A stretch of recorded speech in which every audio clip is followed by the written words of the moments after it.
बनना उनके लिए एक बड़ा सपना है।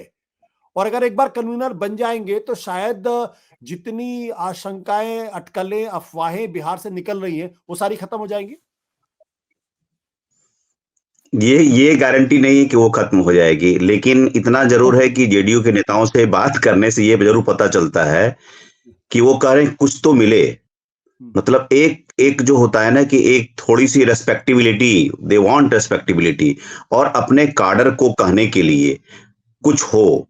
अदरवाइज जो है उनका जो सोशल कॉम्बिनेशन है आरजेडी का, अगर उनको कन्वीनर नहीं डिक्लेयर करेगा तो अभिषेक बता रहे थे MY+K, तो हो सकता है कि दोनों के को जोड़ने में दिक्कत हो उस कंसोलिडेशन में। तो बीजेपी तो दोनों अटेम्प्ट करेगी, रिलीजियस पोलराइजेशन अटेम्प्ट करेगी, कास्ट पोलराइजेशन अटेम्प्ट करेगी, यादव वर्सेस अदर कर देगी उस चीज को, वो इमेज देने के लिए। तो ये चाह रहे हैं कि एटलीस्ट एक, ठीक है खड़गे बन जाए प्रेसिडेंट, चेयरमैन, चेयरपर्सन जो बन जाए, लेकिन ये बन जाते हैं तो इनको लगता है, जिसे आप पूछ रहे थे कि क्यों बने ललन सिंह, तो मैं पार्टली ये जानता हूं कि वो पार्टी का यूनिलेटरल कमांड चाह रहे थे, और एक इंडिया गठबंधन में भी एक उनकी पोस्टिंग होगी जेडीयू प्रेसिडेंट के रूप में, कहीं जाएंगे जेडीयू के नेशनल प्रेसिडेंट के रूप में भी जाएंगे। पार्टी जब में दो गुट क्लियर हो गया था, जिसकी चर्चा सतीश सर कर रहे थे पिछली मीटिंग में कि कुछ प्रो बीजेपी तत्व भी हैं, ऑफ कोर्स कुछ सोशलिस्ट तत्व तो हैं ही हैं, तो उन चीज को भी एक साथ एक झटके में एड्रेस किया। ललन जी क्या वो मुंगेर लड़ना वो कोई इशू नहीं है, मैं नहीं मानता हूँ वो कोई मुद्दा नहीं है। उसको एक अलाबाई क्रिएट किया जा रहा है कि वहां उनकी स्थिति कमजोर है, उसके लिए उनको कुछ बोलना है ना, उस चीज को बोलने के लिए वो बोलेंगे। बहुत उसके पार्टी बहुत तरह होता है, पार्टी में बहुत लोगों ने शिकायत की कि उमेश कुशवाहा उनका नहीं चल रहा था, आप नेताओं के साथ रियूड हैं, आप जर्नलिस्ट के साथ रियूड हैं, बहुत तरह की शिकायत इंटरनली। एक था कि मैं जो पिछली बार बोल रहा था कि फ्रेंड और फ्रेंड बॉस की दूरी वो नहीं समझ पाए, वो सारे फैक्टर्स थे, वो नहीं मानता हूं। लेकिन आपका जो मूल सवाल है, मुझे लगता है कि फॉर नाउ उनको लगेगा कि इतनी जो पोस्टरिंग हमने की, इतनी जो बार्गेनिंग की कोशिश की, जो ये सारा दिल्ली में एक्सरसाइज हुआ, उसका कोई रिजल्ट मिला। और जेडीयू के नेता लगातार मतलब संपर्क में है, उनके जो भी उस जो कमिटी है और कांग्रेस के जिनको कहा गया है साइन करने के लिए, उनसे बात करने के लिए, और उनको लग रहा है कि आज अगर दे दिया जाता तो वो मीडिया के स्क्रिप्ट के हिसाब से होता, कि मीडिया का स्क्रिप्ट था, आज डिक्लेयर किया, आज हो गया। नहीं, कांग्रेस टाइम बाय करेगी। उन्होंने एक फ्लोट कर दिया, ये आइडिया फ्लोट कर दिया है, इस पर ममता जी का भी रिएक्शन होगा, केजरीवाल का भी रिएक्शन और स्टेक होल्डर का रिएक्शन तब तक पब्लिक डोमेन में आ जाएगा। फिर वो इंटरनली बात करके, वो हो सकता है कि कांग्रेस एज ए पार्टी का एक हमने अपना प्राइमेसी खड़गे को बना करके बरकरार रखते हैं, इनको आप सेरेमोनियल पोजीशन दे दीजिए, डजंट मीन की प्राइम मिनिस्टरियल कैंडिडेट है। बट मुझे लगता है कि ये दे देने से जेडीयू खुश हो जाएगी फिलहाल के लिए, कि चलिए at least we have something to go to the Lok Sabha polls. अब बाद में बीजेपी के पैरेलल ऑप्शन कम्युनिकेशन चैनल किस लेवल से खुला है मुझे वो कोई आइडिया नहीं है, वो मैं कोई प्रीमेच्योर स्टेटमेंट नहीं देना चाहूंगा। बिल्कुल।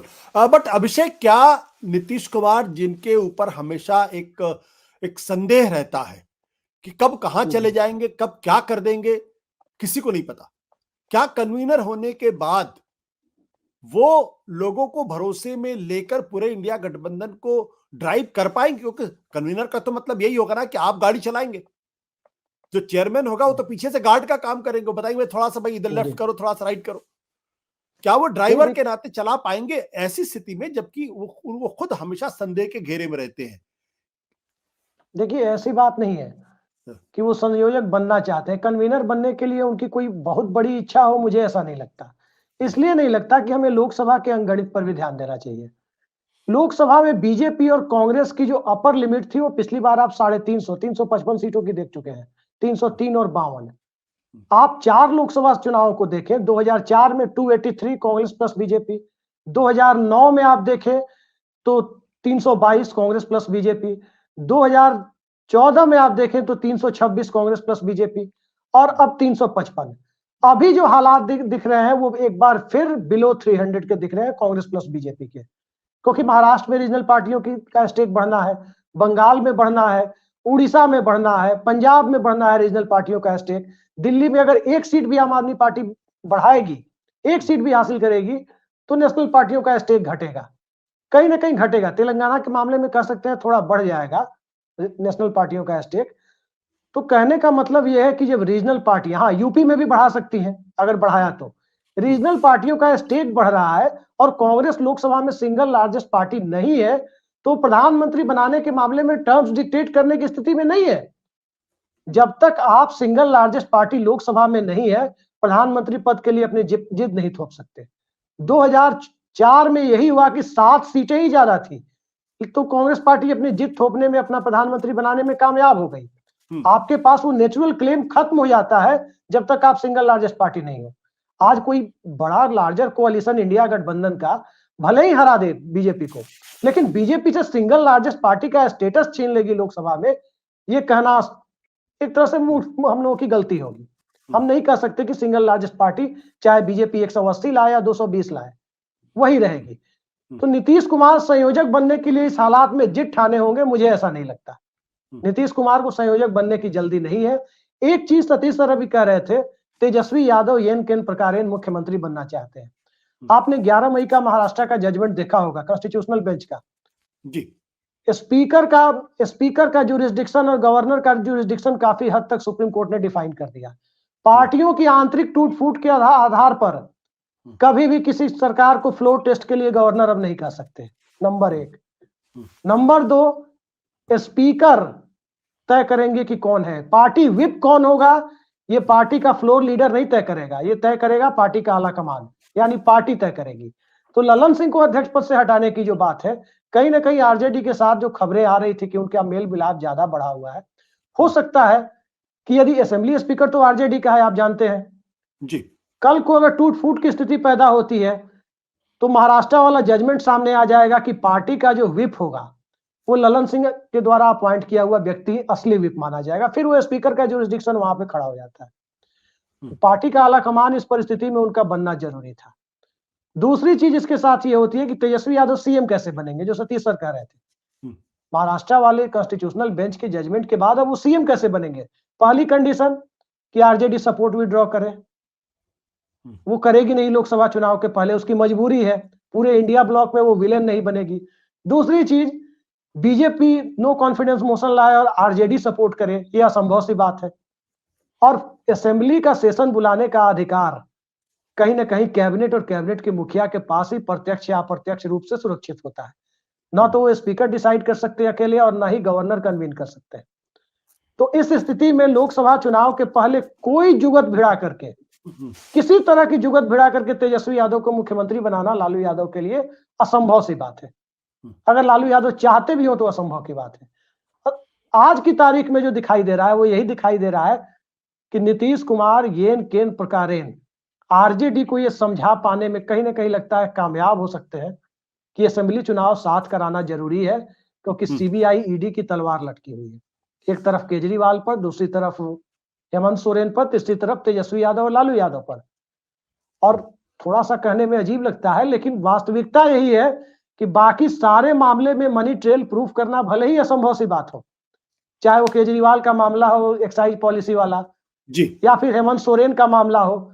लैंड फॉर जॉब के मामले में अगर ईडी चाह ले तो मनी ट्रेल प्रूफ करना मुश्किल काम नहीं है, क्योंकि वो साफ साफ दिख रहा है कि जिसको नौकरी दी गई उसकी नौकरी परमानेंट की गई, उसके बाद जो जमीनें उसे रजिस्ट्री करवाई गई वो घूम फिर के लालू परिवार के लोगों के पास आई, ये दिख रहा है। तो एक डर लालू यादव को इस बात का है, लेकिन इस डर के बावजूद 4 महीने ही तो काटने हैं लोकसभा चुनाव तक। लोकसभा चुनाव तक तेजस्वी यादव यदि जेल भी चले जाए क्या फर्क पड़ता है, और लालू यादव को विधानसभा चुनाव से क्या फर्क पड़ता है। उनकी स्ट्रेंथ जब नीतीश कुमार साथ रहेंगे तो वो घटनी नहीं है।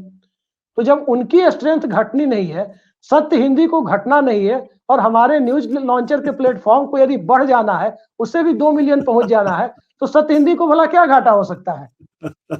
सवाल यही घूम फिर करके आता है। बिल्कुल आप ये बड़ी बड़ी दिलचस्प बात है अभिषेक ने कही, सतीश जी बहुत ही दिलचस्प बात ये कही है। ईडी तमाम चीजें, सीबीआई उसमें आ गई है और तेजस्वी यादव को मुख्यमंत्री बनाने की बातें भी इसमें आ चुकी हैं। लेकिन ये जो मुझे लगता है कहीं ना कहीं ये जो कन्वीनर वाला जो सवाल है ये महत्वपूर्ण है। भले ही उससे प्रधानमंत्री पद के तौर पर उनका प्रोजेक्शन उस तरीके से ना हो, लेकिन वो बार्गेनिंग पोजीशन में जरूर रहेंगे नीतीश। और जब आप उस पद पर पहुंचते हो तो आपकी बार्गेनिंग जरूर इंप्रूव हो जाती है। तो क्या ये पूरी कवायद, हालांकि अभिषेक इस बात को नहीं माने, क्या पूरी कवायद उसी के लिए है या उसी के लिए रची गई है? देखिए, एक आदमी चाहता है कि उसका इम्पोर्टेंस मिले और इम्पोर्टेंस नहीं मिला, ये दोनों दिमाग पे काम तो करता है, मैं मानता हूं इस चीज को। लेकिन ये कन्वीनर के लिए और लोकसभा चुनाव में बहुत आ जाएगा कन्वीनर और कांग्रेस नीचे और चले जाएगी और ये सब बेकार की बात है। इस वक्त चुनाव का माहौल देश में मोदी के कितने सीटें पर कितना आएगा इसी का है कि नहीं। तो इसलिए अब हम लोग उस क्षेत्र में ना जाए। दरअसल नीतीश जी इज इन हरी, ये बड़ा कॉमन बहुत बड़ा फ्रेज था एक जमाने में सीताराम ये केसरी के लिए। नीतीश जी एकदम जल्दबाजी में है, व्यग्र है, और वो व्यग्रता जो है अपनी कुर्सी और उनकी अपनी पार्टी के भविष्य को लेकर है। वो कन्वीनर विनर सब जानते हैं कि हो गया INDIA कन्वीन जितना होना था वो हो गया, और बन भी जाएंगे तो भाई क्या वो मुख्यमंत्री का पद छोड़ देंगे क्या? नहीं ना, ये तो पहले चलता था ना बात कि भाई तेजस्वी के लिए छोड़ देंगे। ड्राइव सतीश जी, कैन ये ड्राइव, क्या वो अगर मान लिया बन गए तो क्या पूरे इंडिया गठबंधन को चला पाएंगे? क्या ऐसी क्रेडिबिलिटी उनकी है?